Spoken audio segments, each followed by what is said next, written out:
Hello and welcome to A Year in Review. I'm Millicent Wilkes, and this evening we will be covering all the major events of the Civil War in 1863. That's right, Millie. It's Millicent. Hi, I'm Lydia Stewart. This year was filled with many Union victories and much success for our troops. Although the Union may have faced a few losses, this year truly stands testament to the greatness of our nation. We will be covering the battles of Chancellorsville, Gettysburg, and Vicksburg. It's been a great year for the Union with these amazing victories, despite the loss in Chancellorsville. And what's more, we will even be interviewing a Union soldier and covering highlights of the year on film. One of the main highlights of our year was the famous Battle of Gettysburg. We have live footage from soldiers in the aftermath at their camp. Here's one of our field reporters, Delilah Reynolds, with the story. Thank you, Millie. Eugene and I are here at the camp of our Union boys after the vicious Battle of Gettysburg, which lasted from July 1st to July 3rd. Eugene is one of our brave soldiers on the front lines and fought in this battle. Would you like to tell us what happened? Certainly. It was absolutely brutal. When Robert Lee realized that we, under the control of General Meade, were crossing the Potomac to pursue him, he tried to send 75,000 strong up in Gettysburg, Pennsylvania, only to find that Meade had sent 2 of our brigades there already. But there were still more rebels near Gettysburg than us Union, so Lee ordered Ewell, his second, to attack while they had the chance.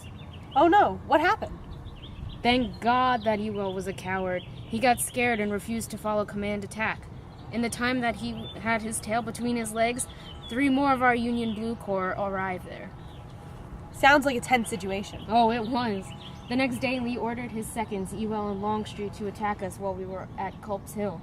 We were fighting for hours straight. Because of our ferocity, we maintained our position on the Little Round Top, but we lost land on the Orchid and the Devil's Den. Could you clarify for our viewers what the Little Round Top and the Devil's Den are? The Little Round Top was a hill on an important fighting ground, and the Devil's Den is a series of boulders where our front line was. Thank you. Our commander, Daniel Sickles, was wounded terribly. He's at the nursing tent right now, and we don't know if he'll survive. He's a good man. Some of our soldiers say we lost 9,000 men in that one day. 9,000 people, Delilah. A terrible loss, but they will not die in vain. Our fighting boys will make sure of it. You bet we will. In fact, the next day, we won back the lost land after 7 hours of fighting. Great job. But that's when Pickett's charge happened. What's that? Robert Lee believed that they still had the advantage, so he sent George Pickett with 15,000 troops to attack the Union. His men were shot at nearly all sides. It was brutal, an utter massacre. I know they're the enemy, but you couldn't help but want to stop shooting when you saw all that happened to those soldiers out there. It was so bad that barely half of those Confederates survived. Wow, that must have been absolutely terrible. It's unfathomable to us, those civilians safe behind the lines because of brave soldiers such as yourself. On behalf of all of the Union, I'd like to thank you and all your fellow soldiers for all that you've done for us. Thank you. The cause is one worth fighting for. And now, back to Millie at headquarters. Thank you. Now let's talk about the aftermath of the Battle of Gettysburg. On July 4th, General Lee retreated back to Virginia with his decimated army after that crushing blow was dealt by our Union soldiers. Unfortunately, we had about 23,000 casualties, but 28,000 Confederates did not survive either, over a third of Lee's army. The Battle of Gettysburg sent a bleak shadow over the atmosphere in the South because it dashed their hopes of foreign recognition of the Confederacy, but it signified hope for the Union. And we'll be back to discuss Chancellorsville after a short commercial break. Every day, our northern brethren are injured in the heat of battle. Every day, these brave men need the aid of medics to survive. But when this is simply not enough, who comes to the Union's aid? Hello, my name is Nurse Ratchet, and I'm a member of the Women's Central Association for Relief, or the WCAR, established by the great Elizabeth Blackwell. By being a part of this association, I have learned many valuable things about nursing, and I have been able to donate many necessities like socks, shirts, blankets, bandages, and food to our courageous soldiers. Under the guidance of Dorothea Dix, we have been able to heal and bring comfort to the men on the front lines, us women. are trained to become nurses at the military hospitals and get to witness many life-altering events. So ladies, if you're sitting at home wondering how you could help, consider joining at the W Car. Whether by collecting necessities for us or giving us time as a nurse, all services are needed. Ladies, you can help us win the war.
Thank you, Nurse Ratched.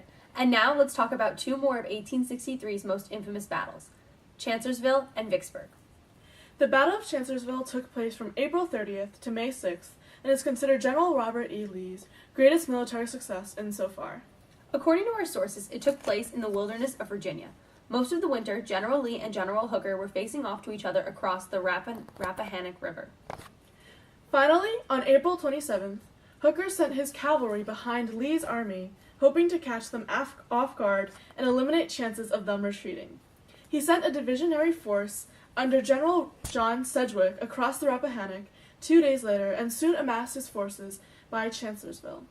However, on May 2nd, Lee ordered his general Stonewall Jackson to attack Hooker's cavalry, taking away the Union's element of surprise. Jackson made strategic maneuvers that attacked Hooker's weaker right flank and crippled them so severely that half the men of the cavalry fell. Luckily for us, General Stonewall was direly wounded by friendly fire on his way returning from the fight. But the most fierce fighting in the Battle of Chancellorsville took place afterwards. From May 3rd to May 6th, Robert E. Lee brilliantly outmaneuvered the superior and larger forces of Hooker, forcing Hooker, the original antagonist of the battle, to go on the defensive now. On May 6th, General Hooker returned across the Rappahannock River. He had lost 17,278 soldiers to Lee's 12,826 casualties, a significantly larger amount. Vicksburg, Mississippi was a Union target because of its prime location on the Mississippi River. Taking Vicksburg would give the Union control of the river. Major General Ulysses S. Grant led his army on a 6-week campaign in early June through Arkansas and across the river 30 miles below Vicksburg, where they took the capital of Mississippi, Jackson. Approaching Vicksburg from the south helped push the Confederate Army, led by Lieutenant General John Pemberton, into Vicksburg itself. The Confederates constructed a series of trenches, forts, redans, and artillery lunettes, which are cannons, stretching out 7 miles around the city, ready for the Union attack. But the Confederates could not hold Vicksburg when Grant's army outnumbered Pemberton's 2-1.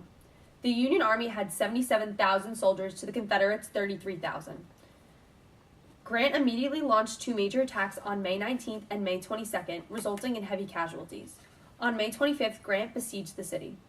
Pemberton lasted more than 40 days until supplies nearly ran out, and with no aid coming his way, he surrendered the city to Grant on July 4th. There were an estimated 33,273 casualties, 4,910 of which were Union, and the other 32,363 were Confederate. The Vicksburg campaign was one of the most brilliant campaigns of the whole war. Taking control of Vicksburg along with the Union's victory at Port Hudson 5 days later gave the Union total control of the Mississippi River, effectively splitting the Confederacy in half. Now let's head over to Dolly Clark with our new segment, Editorial Opinions. Hello, and welcome to the North's #1 newspaper, the Cottonmouth Truth, where the Union is superior and we open the floor to the people who can't keep their mouths shut. I'm Dolly Clark. Today is a very special edition where I will be reading my work, so grab a bench or just sit on the floor because today is going to be a doozy. Ahem. The big question that has been buzzing around for the past few years is who will win this war? Well, definitely not the South because, I mean, come on, the South winning? Let's not give them false hope. They are not even united like the North. Each state fighting for different things they want. So greedy. States' rights, slavery, just for the hell of it. Seriously, they've got so much cotton in their head, there's no room for a brain in there. No wonder. The biggest controversy of this whole war started with slavery. The South is so childish and stubborn to not even consider compromise or, stop doing the most inhumane thing the human race has ever seen. They are animals. Heathens. Heathens! For not realizing the error of their greedy ways. The only thing on their mind is money and profit. Doing anything to get to the top. Treating people like trash. And they call themselves Christians, people of God. God would be disgraced by their abusive actions and heinous attitudes. You unnatural creatures that claim to be humans, you insult God and disrupt the natural order. Do we live in the same world, on the same land? I'm sorry, but I don't think the North got the memo that slavery is allowed. Because it's not the memo, in fact, it's just... Slavery is so bad and disgusting that I can't even find words of how nasty the system is. Only someone who is mentally unstable would think slavery is beneficial and therefore propose that southern plantation owners be committed immediately. They are jailbirds, I say. Jailbirds. Plus, the North has Abraham Lincoln. Lincoln. They may not look alike, but Jefferson Davis is not Lincoln. Oh no, not even close. The North is just so well put together with war strategies that will ultimately result in a Northern win. Confederates have no chance. Slavery will be abolished. Their disorganization and harsh actions will lead to their fall. Petty Southerners think verbal attack is enough, calling us mudsill and unreasonable. Unreasonable? Just take a look in the mirror and look at it for a while, and then you'll get what you're looking for. Unreasonable. Well, that's all the time we have today. Remember to buy a copy of my newspaper, The Cottonmouth Truth, to read the full story, and please support the North, the winning side, because the South will be defeated and abolition will triumph.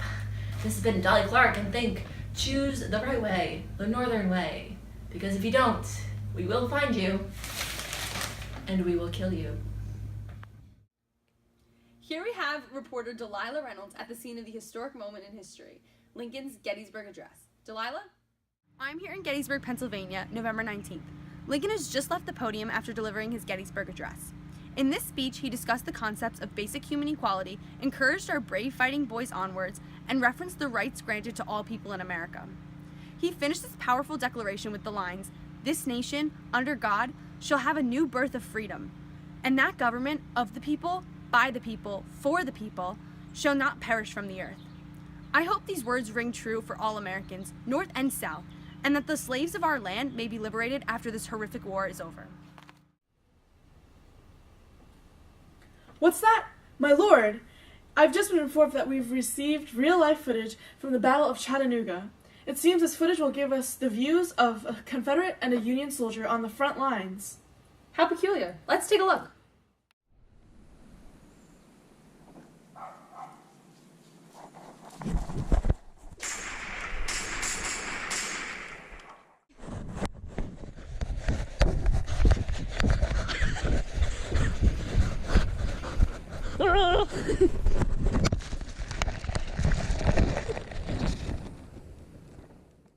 Wow, those are very interesting clips. For those of you who don't know about the Battle of Chattanooga, it was a Union victory over the Confederates in Chattanooga, Tennessee. After taking charge of the Union's Western armies in October, Major General Ulysses S. Grant became focused on lifting the siege in Chattanooga, which had been put into place during the Battle of Chickamauga, a Confederate victory, in September. Grant crossed the Tennessee River and brought supplies to the Army of Cumberland inside the city, and in mid-November brought Major General William T. Sherman's Army of the Tennessee into the city as well. The Confederate troops under Major General Braxton Bragg were settled on Missionary Ridge and Lookout Mountain, both with advantageous views of the city. On November 23rd, some of Grant's soldiers began to fight at the base of Missionary Ridge. On November 24th, Grant launched an attack on Lookout Mountain and easily captured it after 6 hours of fighting.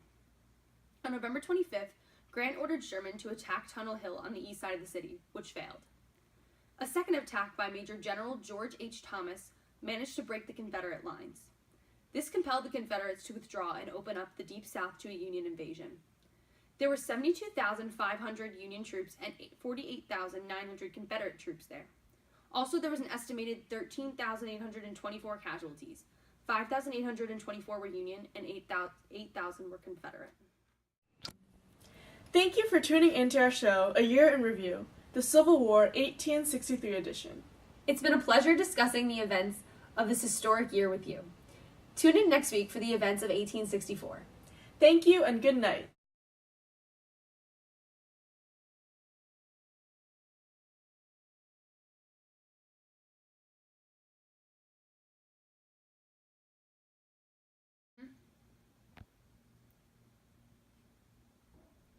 Reporter Delilah Reynolds at the scene of a historic moment in why can't I read that? Delilah Reynolds at the scene of the historic moment in American history. Linky. Hello, my name is Nurse. Oh wait, no, I'm supposed to do a voice. Your paper. I was like trying to signal you. Hello, my name is Nurse Ratchet, and I'm a member of the Women's Central. Your paper is in the shot. You know what? I feel like I should be like someone and knock. Oh, it's still recording.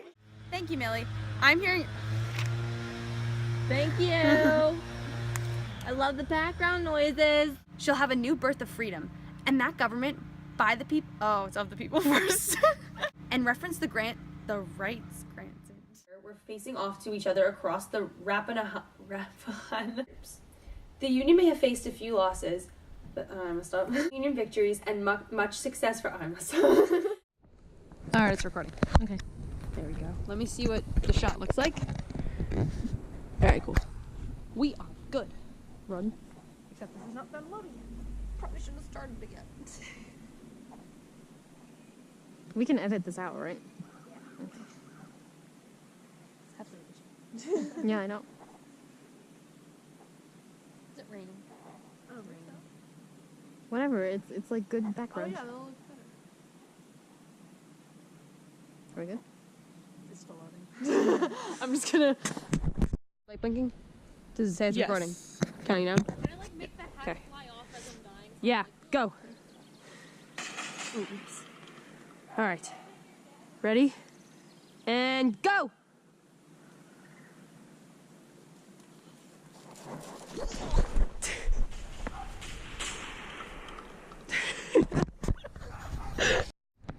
All right, take one. Let's go.